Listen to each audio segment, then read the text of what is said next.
आप सभी का स्वागत है। मैं आपके साथ गगन और राजस्थान सुपरफास्ट की सिलसिलेवार खबरों से पहले रुक करेंगे। देश के प्रधानमंत्री नरेंद्र मोदी अमृत महोत्सव में कुछ कह रहे हैं। आज सैनिक स्कूलों में पढ़ने वाले का बेटियों का सपना पूरा हो रहा है। अब देश की कोई भी बेटी राष्ट्र रक्षा के लिए सेना में जाकर महत्वपूर्ण जिम्मेदारियां उठा सकती है। महिलाओं का जीवन और कैरियर दोनों एक साथ चले, इसके लिए मातृ अवकाश को बढ़ाने जैसे फैसले भी किए गए हैं। देश के लोकतंत्र में भी महिलाओं की भागीदारी बढ़ रही है। 2019 के चुनाव में हमने देखा कि किस तरह पुरुषों से ज्यादा महिलाओं ने मतदान किया। आज देश की सरकार में बड़ी बड़ी जिम्मेदारियां महिला मंत्री संभाल रही है और सबसे ज्यादा गर्व की बात है कि अब समाज इस बदलाव का नेतृत्व खुद कर रहा है। हाल के आंकड़ों से पता चला है कि बेटी बचाओ बेटी पढ़ाओ अभियान, इसकी सफलता से वर्षों बाद देश में स्त्री पुरुष का अनुपात भी बेहतर हुआ है। ये बदलाव इस बात का स्पष्ट संकेत है कि नया भारत कैसा होगा, कितना सामर्थ्यशाली होगा। साथियों, आप सभी जानते हैं कि हमारे ऋषियों ने उपनिषदों में तमसो मां ज्योतिर्गमय मृत्युर्मा अमृत गमय इसकी प्रार्थना की है।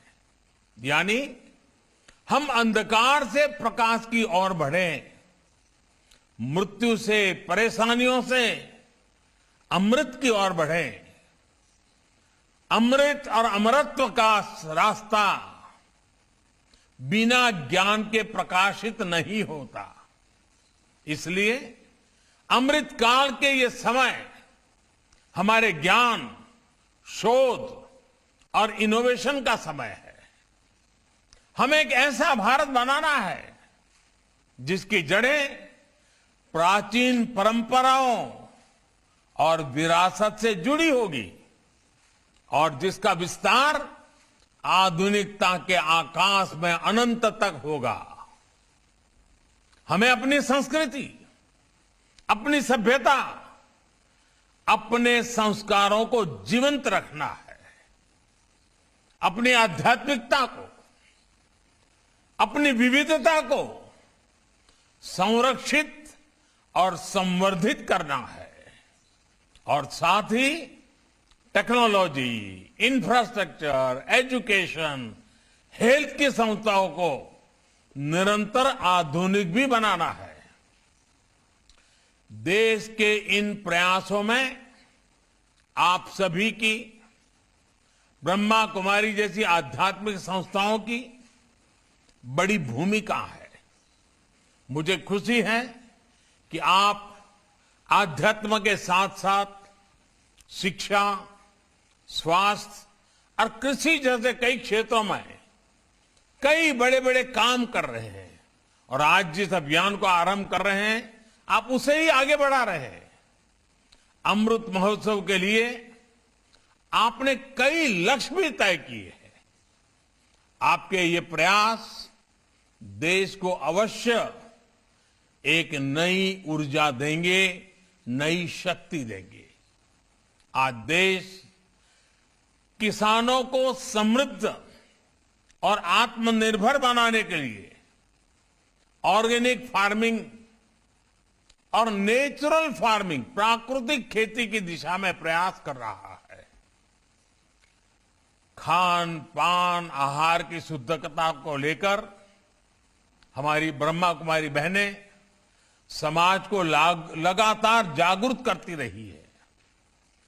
लेकिन गुणवत्तापूर्ण आहार के लिए गुणवत्तापूर्ण उत्पादन भी जरूरी है।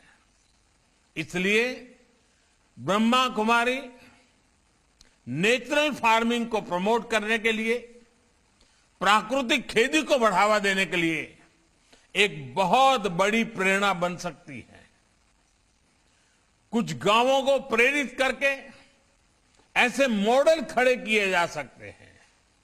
इसी तरह क्लीन एनर्जी के और पर्यावरण के क्षेत्र में भी दुनिया को भारत से बहुत अपेक्षाएं हैं।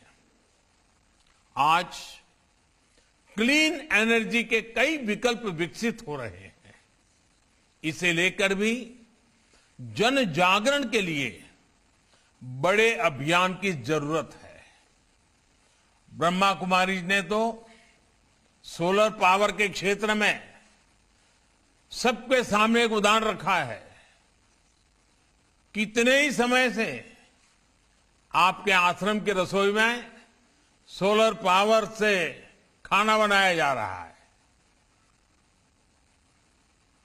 सोलर पावर का इस्तेमाल ज्यादा से ज्यादा लोग करें, इसमें भी आपका बहुत सहयोग हो सकता है। इसी तरह आप सभी आत्मनिर्भर भारत अभियान को भी गति दे सकते हैं। वोकल फॉर लोकल, स्थानीय उत्पादों को प्राथमिकता देकर इस अभियान में मदद हो सकती है। साथियों, अमृत काल का ये समय सोते हुए सपने देखने का नहीं, बल्कि जागृत होकर अपने संकल्प पूरे करने का है। आने वाले 25 साल परिश्रम की पराकाष्ठा, त्याग, तप, तपस्या के 25 वर्ष हैं। सैकड़ों वर्षों की गुलामी में हमारे समाज ने जो गंवाया है,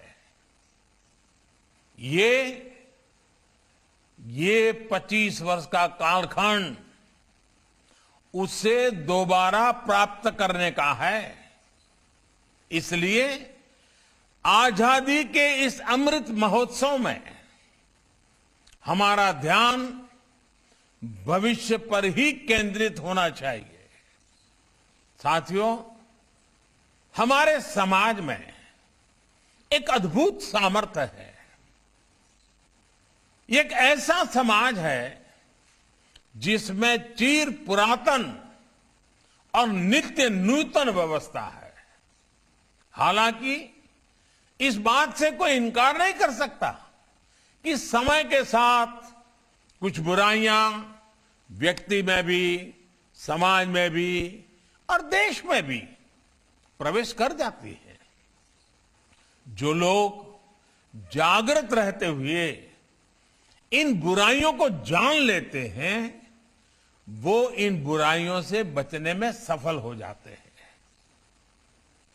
ऐसे लोग अपने जीवन में हर लक्ष्य प्राप्त कर पाते हैं। हमारे समाज की विशेषता है कि इसमें विशालता भी है, विविधता भी है और हजारों साल की यात्रा का अनुभव भी है।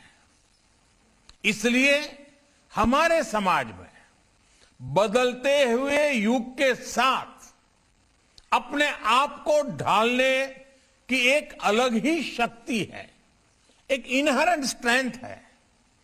हमारे समाज की सबसे बड़ी ताकत यह है कि समाज के भीतर से ही समय समय पर इसे सुधारने वाले पैदा होते हैं और वो समाज में व्याप्त बुराइयों पर कुठाराघात करते हैं।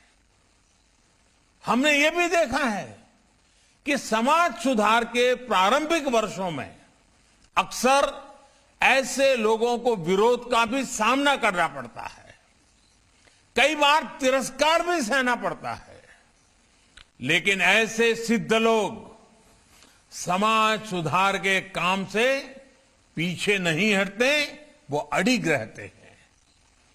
समय के साथ समाज भी उनको पहचानता है, उनको मान सम्मान देता है और उनकी सीखों को आत्मसात भी करता है।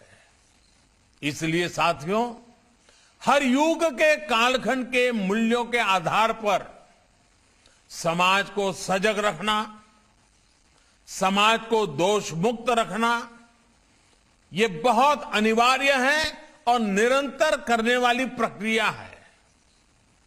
उस समय की जो भी पीढ़ी होती है, उससे ये दायित्व निभाना ही होता है। व्यक्तिगत तौर पर हम लोग संगठन के तौर पर भी ब्रह्मा कुमारी जैसे लाखों संगठन ये काम कर रहे हैं, लेकिन हमें ये भी मानना होगा कि आजादी के बाद के 75 वर्षों में हमारे समाज में, हमारे राष्ट्र में एक बुराई सबके भीतर घर कर गई है। ये बुराई है अपने कर्तव्यों से विमुख होना, अपने कर्तव्यों को सर्वोपरि न रखना। बीते 75 वर्षों में हमने सिर्फ अधिकारों की बात करते रहे, अधिकारों के लिए झगड़ते रहे, जूझते रहे, समय भी खपाते रहे। अधिकार की बात कुछ हद तक, कुछ समय के लिए किसी एक परिस्थिति में सही हो सकती है, लेकिन अपने कर्तव्यों को पूरी तरह भूल जाना, इस बात ने भारत को कमजोर रोकने में बहुत बड़ी भूमिका निभाई है। भारत ने अपना बहुत बड़ा समय इसलिए गंवाया है क्योंकि कर्तव्यों को प्राथमिकता नहीं दी गई। इन 75 वर्षों में कर्तव्यों को दूर रखने की वजह से जो खाई पैदा हुई है, सिर्फ अधिकार की बात करने की वजह से समाज में जो कमी आई है, उसकी भरपाई हम मिलकर के आने वाले 25 वर्षों में कर्तव्य की साधना करके पूरी कर सकते हैं। ब्रह्मा कुमारी जैसी संस्थाएं आने वाले 25 वर्ष के लिए एक मंत्र बनाकर भारत के जन जन को कर्तव्य के लिए जागरूक करके बहुत बड़ा बदलाव ला सकती है। मेरा आग्रह है कि ब्रह्मा कुमारी और आप जैसी तमाम सामाजिक संस्थाएं इस एक मंत्र पर जरूर काम करें, और वो है देश के नागरिकों में कर्तव्य भावना का विस्तार। आप सभी अपनी शक्ति और समय जन जन में कर्तव्य बोध जागृत करने पर जरूर लगाएं, और ब्रह्मा कुमारी जैसी संस्थाएं जिस तरह दशकों से कर्तव्य के पथ पर चल रही है, आप लोग ये काम बहुत आसानी से कर सकते हैं। आप लोग कर्तव्य में रचे पचे, कर्तव्य में रचे बसे, कर्तव्य का पालन करने वाले लोग हैं। इसलिए जिस भावना के साथ आप अपनी संस्था में काम करते हैं, उस कर्तव्य भावना का विस्तार समाज में हो, देश में हो, देश के लोगों में हो। ये आजादी के इस अमृत महोत्सव पर आपका देश को सबसे उत्तम उपहार होगा।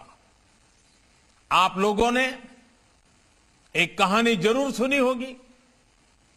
एक कमरे में अंधेरा था, तो उस अंधेरे को हटाने के लिए लोग अपने अपने तरीके से अलग अलग काम कर रहे थे। कोई कुछ कर रहा था, कोई कुछ कर रहा था, लेकिन किसी समझदार ने जब एक छोटा सा दिया जला दिया तो अंधकार तुरंत दूर हो गया। वैसे ही ताकत कर्तव्य की है, वैसी ही ताकत छोटे से प्रयास की भी है। हम सभी को देश के हर नागरिक के हृदय में एक दिया जलाना है, कर्तव्य का दिया जलाना है। हम सभी मिलकर देश को कर्तव्य पथ पर आगे बढ़ाएंगे तो समाज में व्याप्त बुराइयां भी दूर होगी और देश नई ऊंचाई पर भी पहुंचेगा। भारत भूमि को प्यार करने वाला, इस भूमि को मां मानने वाला कोई भी व्यक्ति ऐसा नहीं होगा जो देश को नई ऊंचाई पर ना ले जाना चाहता हो। कोटि कोटि लोगों के जीवन में खुशहाली न लाना चाहता हो। इसके लिए हमें कर्तव्यों पर बल देना ही होगा। साथियों, आज के इस कार्यक्रम में एक और विषय को उठाना चाहता हूं। आप सभी इस बात के साक्षी रहे हैं कि भारत की छवि को धूमिल करने के लिए किस तरह अलग अलग प्रयास चलते रहे हैं। इसमें अंतर्राष्ट्रीय स्तर पर भी बहुत कुछ चलता रहता है। इससे हम ये कहकर पल्ला नहीं झाड़ सकते कि ये सिर्फ राजनीति है। ये राजनीति नहीं है, ये हमारे देश का सवाल है। और जब हम आजादी का अमृत महोत्सव मना रहे हैं तो ये भी हमारा दायित्व है कि दुनिया भारत को सही रूप में जाने।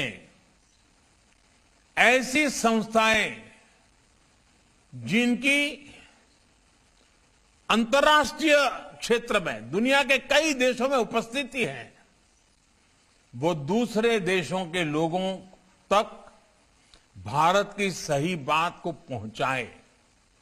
भारत के बारे में जो अफवाहें फैलाई जा रही हैं, उनकी सच्चाई वहां के लोगों को बताएं, उन्हें जागरूक करें। ये भी हम सबका कर्तव्य है। ब्रह्मा कुमारी जैसी संस्थाएं इसी काम को आगे बढ़ाने के लिए एक और प्रयास कर सकती है। जहां जहां जिन जिन देशों में आपकी ब्रांचेज है, वहां कोशिश करनी चाहिए कि वहां की हर ब्रांच से हर वर्ष कम से कम 500 लोग भारत के दर्शन करने के लिए आए, भारत को जानने के लिए आए। और ये 500 लोग जो हिंदुस्तान के लोग वहां रहते हैं वो नहीं, उस देश के नागरिक होने चाहिए। मूल भारतीय की मैं बात नहीं कर रहा हूं। आप देखिएगा, अगर इस प्रकार से लोगों का आना हुआ, देखेंगे, यहां की हर बात को समझेंगे, तो अपने आप वो भारत के छाइयों को विश्व में लेकर के जाएंगे। आपके प्रयासों से इससे कितना बड़ा फर्क पड़ जाएगा। साथियों, परमार्थ करने की इच्छा तो हर एक की रहती है, लेकिन एक बात हम न भूलें कि परमार्थ और अर्थ जब एक साथ जुड़ते हैं तो सफल जीवन, सफल समाज और सफल राष्ट्र का निर्माण अपने आप हो सकता है। अर्थ और परमार्थ के इस सामंजस्य की जिम्मेदारी हमेशा से भारत की आध्यात्मिक सत्ता के पास रही है। मुझे पूरा भरोसा है कि भारत की आध्यात्मिक सत्ता आप सभी बहनों ये जिम्मेदारी इसी परिपक्वता के साथ निभाएगी। आपके ये प्रयास देश की अन्य संस्थाओं, अन्य संगठनों को भी आजादी के अमृत महोत्सव में नए लक्ष्य गढ़ने के लिए प्रेरित करेंगे। अमृत महोत्सव की ताकत जन जन का मन है, जन जन का समर्पण है। आपके प्रयासों से भारत आने वाले समय में और भी तेज गति से स्वर्णिम भारत की ओर बढ़ेगा। इसी विश्वास के साथ आप सभी का बहुत बहुत धन्यवाद। ओम शांति।